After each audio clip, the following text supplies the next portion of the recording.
She's going to cut the last segment. I know it. All right, let's do it.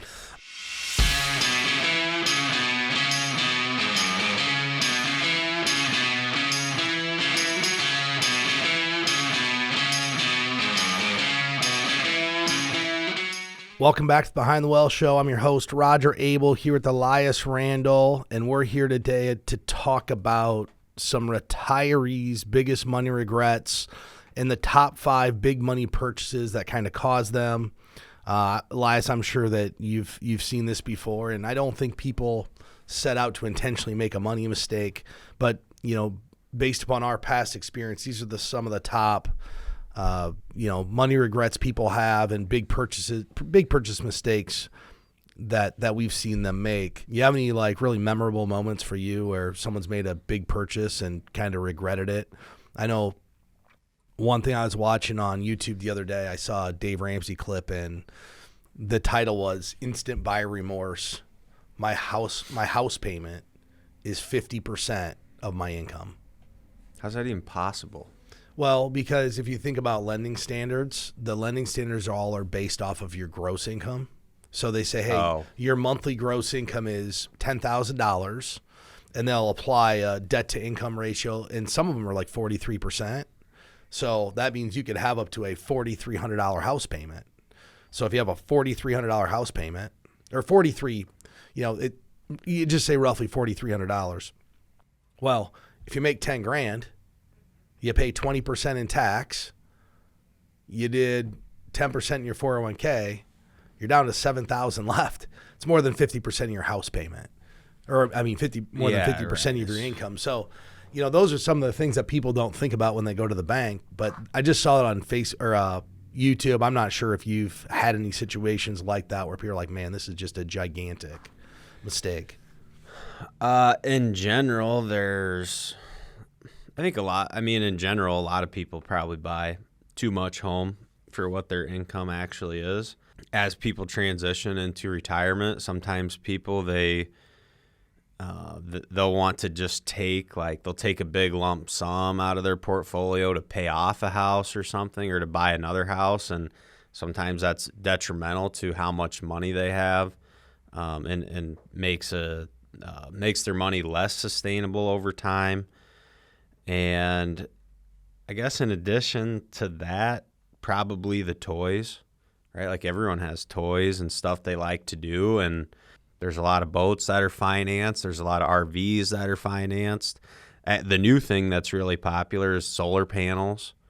There's a lot of older, and I'm not being negative towards the solar companies, but they're pretty good. Like I've talked with them on the phone. They're good. They have a lot of salesmanship. They're very good at it.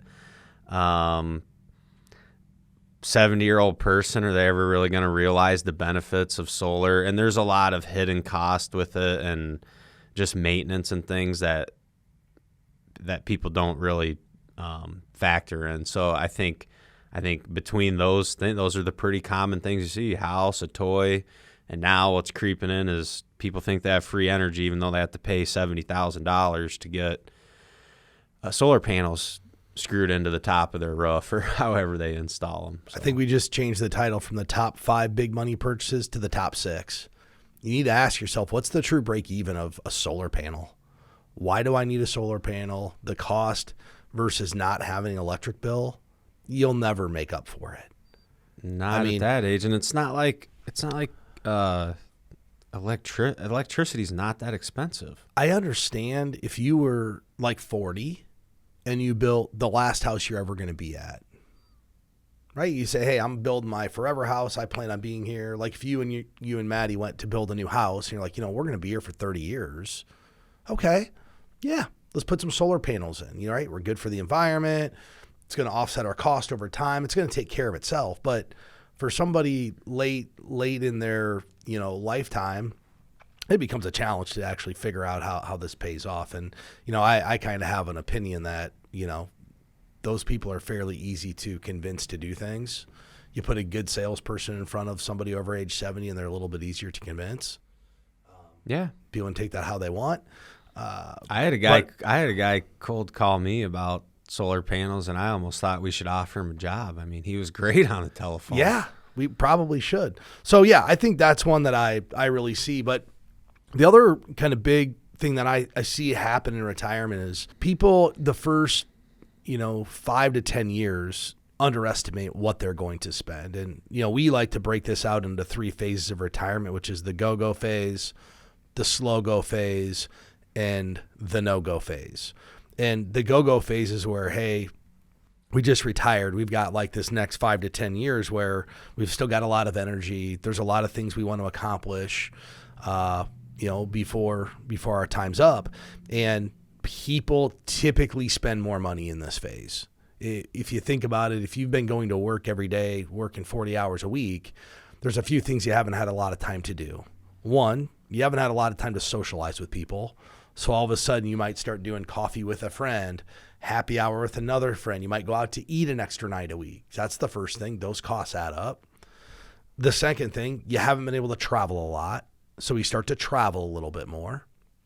And then the third thing is you have a lot more free time. So I feel like in today's society, people end up spending more money shopping.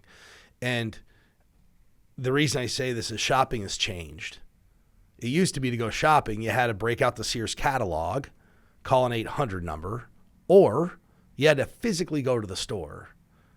Today, people that are on social media, they're shopping all day and they don't know it. If you go to your Facebook feed or you go to your social media, it's just advertisement after advertisement after advertisement. You don't even know you're shopping because it's actually all the products that you want to see. So I equate it to myself. It's like, yeah, I like fishing. Well, if you look through my scroll, it's all every 4th ad, something about fishing. I don't feel like I'm being advertised to. And guess what? Occasionally I'll click it or I'll go to Cabela's, like, I need to have that. And I don't really need it. So those are some of the things that I think, cause retirees to get into a little bit of a jam. But one of the biggest regrets that we've heard from our clients, and we've seen is that, they want to have the dream home. Like, hey, I want to have that dream home, to reward me in retirement. We've always wanted this house. Let's go get it. And they think that the initial expense is the house. And I've seen this with at least 2 different people I work with, where they're right when they retire, they go build a big, shiny new house. But then guess what comes next? Solar panels and sheds and lawn equipment, and the expenses just keep adding up and adding up and adding up, and they never anticipated what it was going to cost. The other thing people underestimate are the taxes. If you go build the dream house, your taxes could go twice as much as you've been paying. So once again, a reason I think I see people, overspend and have a regret in retirement. They say, hey, yeah, we love this house, but man, we never knew it was going to be this much of a financial burden.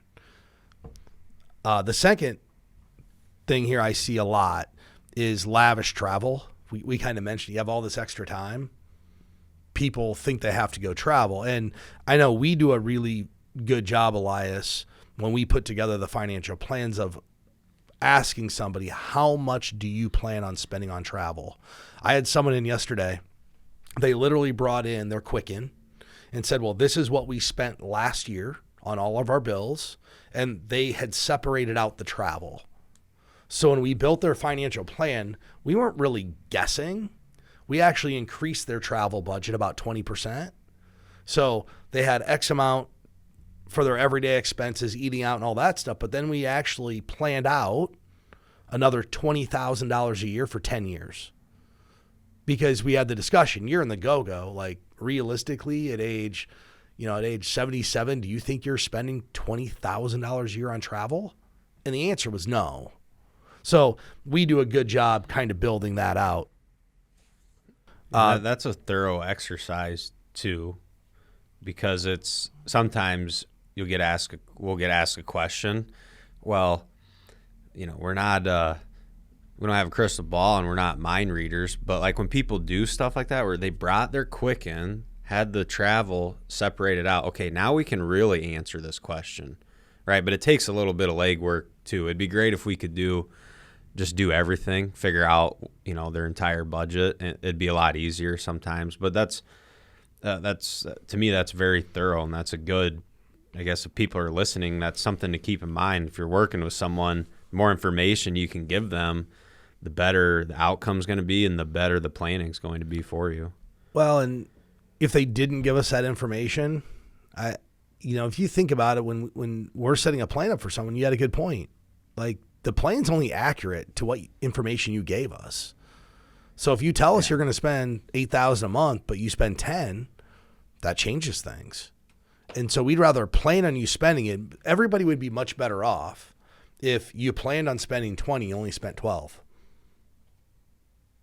Yeah, that plan for the worst, prepare for the best. Yeah.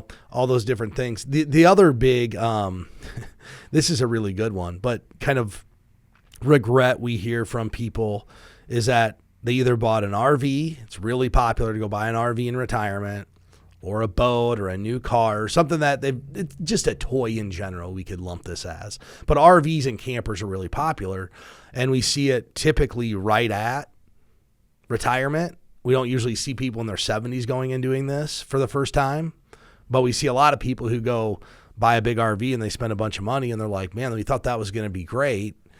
And then they realize it's a lot of work to drive the RV across the country and park it and gas it and clean it up.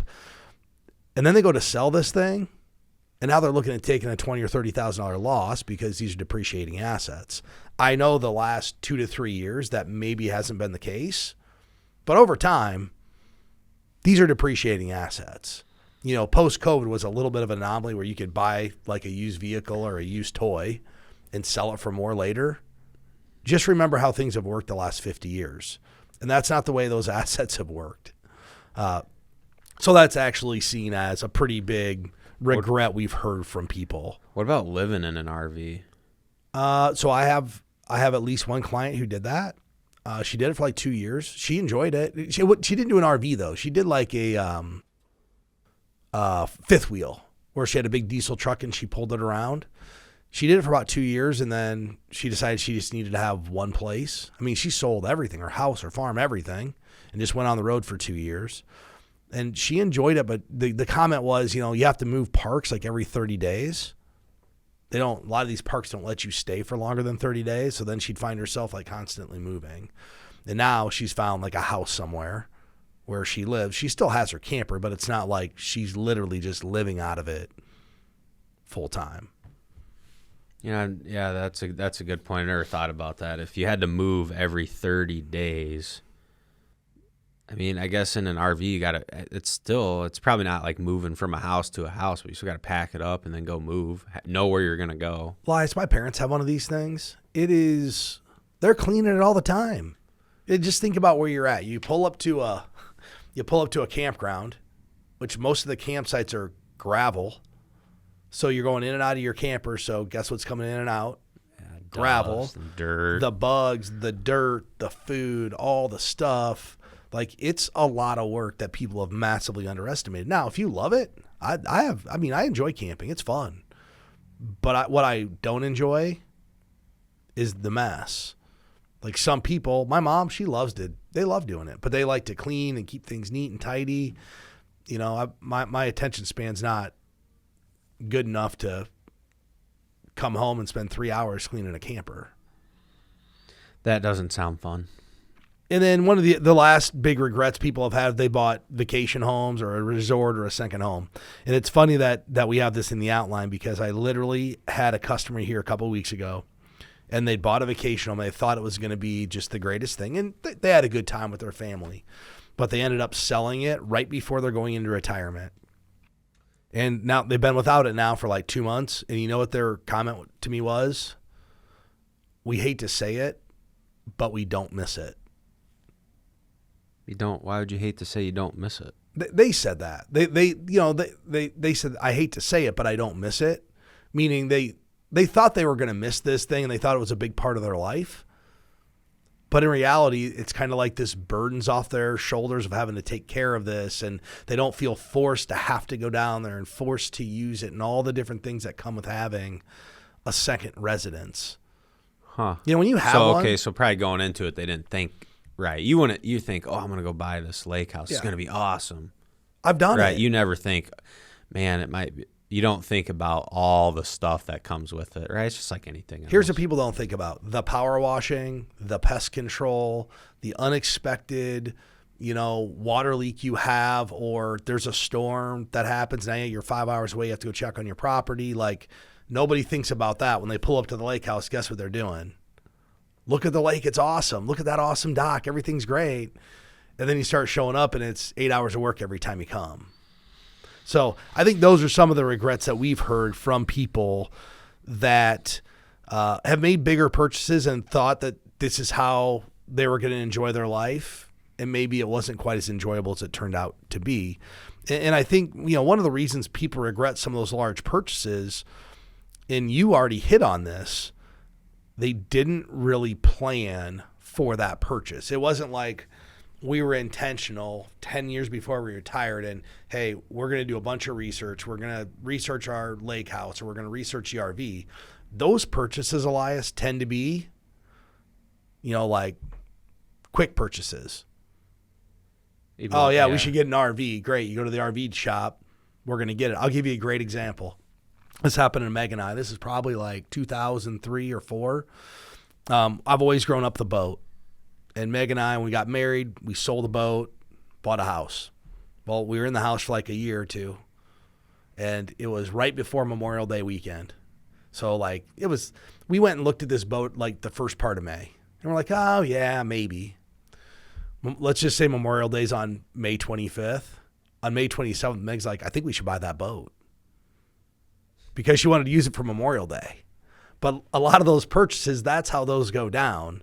30 or 60 days prior, well, maybe 3 days before you get to use it, you want to have the boat. So we ended up buying a boat. So I think a lot of it is just a lack of planning makes those become regrets, because maybe they spent too much money. Maybe they underestimated what it was really going to be like.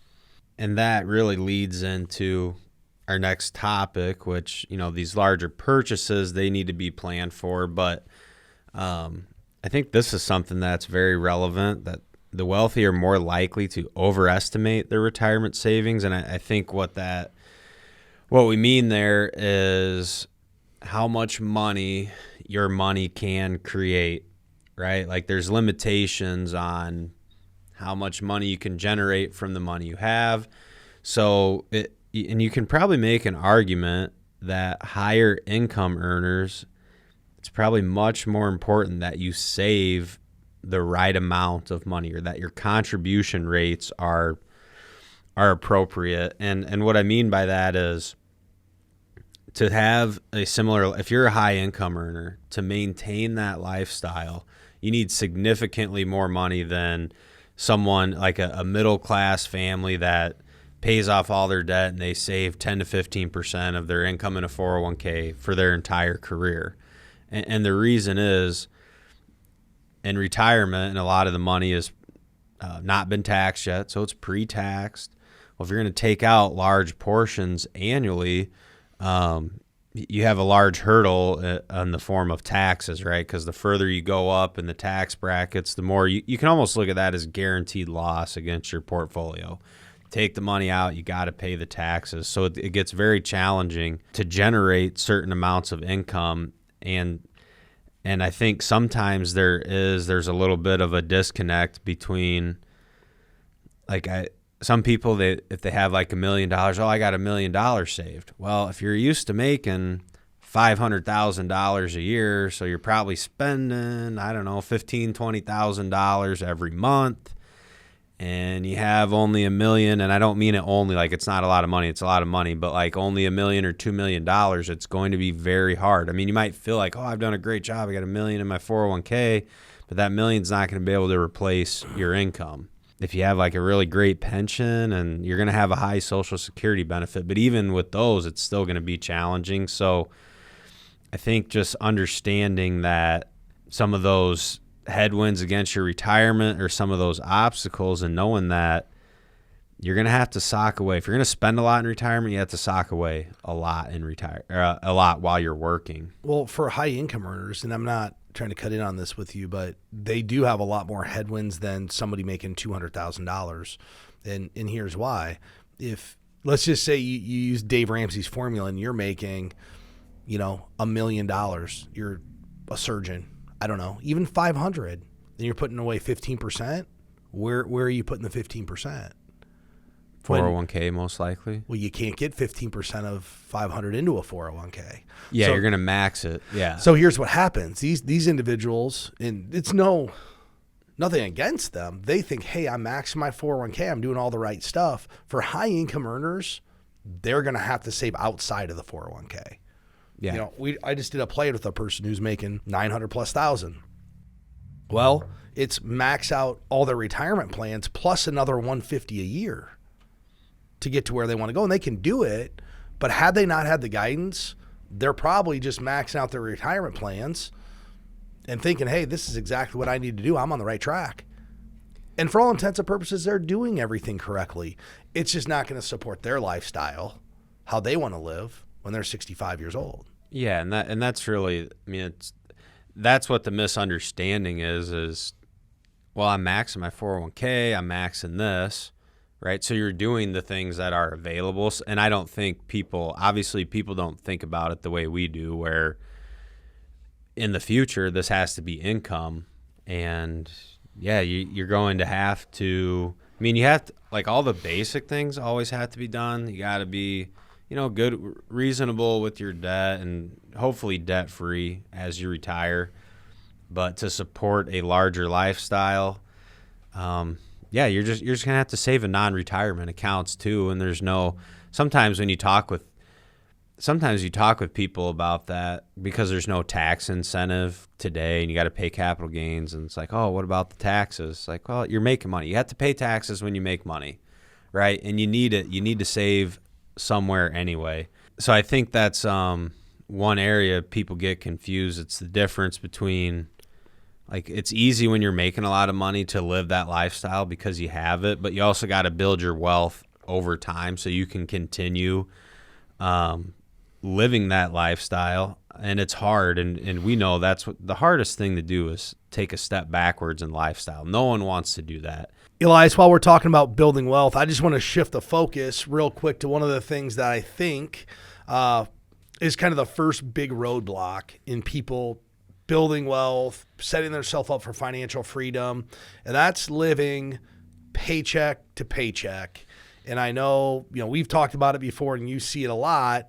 What are some of the issues that you see with living paycheck to paycheck, and how do you get somebody out of that mold of doing this? Because it's hard to do. Once you're there, it's hard to get out of. It is. And so a study as of January 2023 found 60% of adults in America that are high income consumers are living paycheck to paycheck. And it's difficult, and I think at some point almost everyone's at that stage. I know, like, for me, when I first started working, it's hard to not live paycheck to paycheck. You first graduate, but you're getting things going, right? Okay, I got a job. I got to start doing my 401k. I need to build up my emergency fund. Sometimes you have to buy a car, right? Like, you might need a vehicle for a job. So how to break the cycle? So the first, and this is, in my opinion, the most important thing, getting out of debt. If you have credit cards, you got to get the credit cards paid off. Student loans, you got to get those paid off.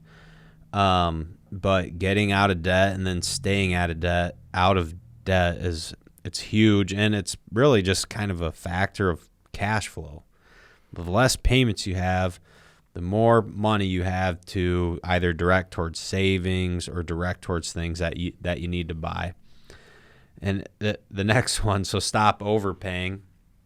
And this is, overpaying has always been going on, but I think in today's economy, with all the convenience services of what it makes me think of is, like the food delivery, the subscription services where you get a box and it has all the ingredients and then the recipe on how to cook a meal, which we did one for like 3 months just to try something new for a little bit. I absolutely loved it. I thought this is the greatest thing ever because you get exactly what you need The instructions are there. And then, like for me, I don't like going to buy one-off spices and seasonings because you use a little bit and then it sits in the cupboard for 12 years and no one ever uses it again.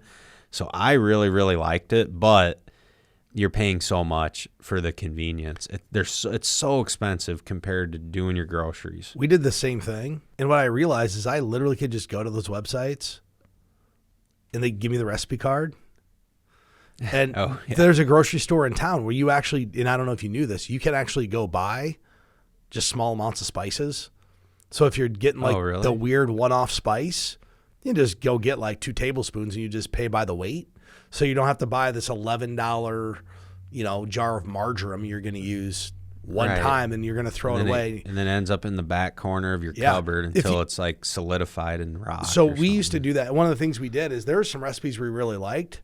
And, they measure everything out. Well, we just started figuring out, okay, if we're making for 2, we need to find 2 recipes that have similar ingredients. We can do it ourselves. It takes the same amount of time. We have the recipe card. And I'm with you, but it's super convenient. And, the subscriptions is one of the things. One of the things when you talked about this, and I'm going to let you keep elaborating, there's 2 types of living paycheck to paycheck, Elias. There's paycheck to paycheck because you have to, and there's paycheck to paycheck because you're living on a zero-based budget. So if I look at how I live paycheck to paycheck on a zero-based budget, meaning the last day of the month, I'm planning on my account being nearly zero, and whatever's left, I put into savings. And then I get my next paycheck, and that paycheck's planned for the next 2 weeks. And then at the end of the 2 weeks, it should be close to zero, and the rest goes in savings. And that's how I do it. So technically, I'm paycheck to paycheck. I wouldn't have to be, but that's how I plan my budget, because why would I not have intention to where my money's going? Right. That's the difference. There's you're being intentional with what's going on. And here's what's interesting about it. Internally, it makes me a little fearful because as the end of the second week goes by, you're running low on money. And know what it subconsciously does? Yeah, that's psychological. Psychologically, so like, man, better watch. I've only got X amount of dollars left in the bank account. So sometimes you'll avoid the big purchase. Now, that said, I've got all the savings and everything else. But if you think about how Dave Ramsey tells people to do budgets, it's all zero-based budget. You should be intentional with all of your dollars every month, not, if you have $14,000 left at the end of the month, why? Could have got invested. It could have done something else. It's got to go somewhere. Right. Yeah. And here's another one. And this is something. So, you're the paycheck, the zero-based budget, paycheck to paycheck, that's being intentional with your money. But one thing I've noticed and found over the years, so people that are struggling, like the traditional paycheck to paycheck, where they're just running out of money before they get another one and not being intentional, avoiding late fees. And whether it's late fees on bills or then the other one is bank overdraft fees. I've seen some bank statements where if you're already struggling with money and then you're getting an overdraft fee of $35 every time you swipe your debit card or something and the money's not there, that's just that's like going from bad to worse, and that can really, really add up quickly. And finally, if you have the time and you can do it, one of the best ways to get out of that paycheck to paycheck is to make extra money. And I think part-time jobs are probably more accessible now than ever with the gig economy, because you can use your own vehicle to drive Uber or Lyft or deliver groceries. Almost every business around has some sort of part-time positions they're looking to fill. And I think sometimes when you're young, and I kind of felt this way when I was young and just getting started, sometimes it's like the only way you can get ahead.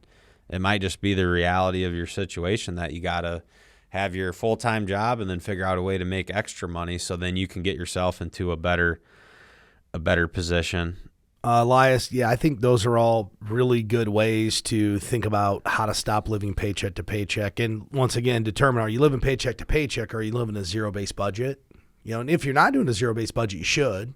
There's really no reason to not be intentional with where your money's going. I want to thank everybody for tuning into this week's episode. If you're looking for any help, you can visit us at btwellshow.com. For more content, you can follow us on Facebook at BT Well Show. Thanks for listening. We'll see you guys next week.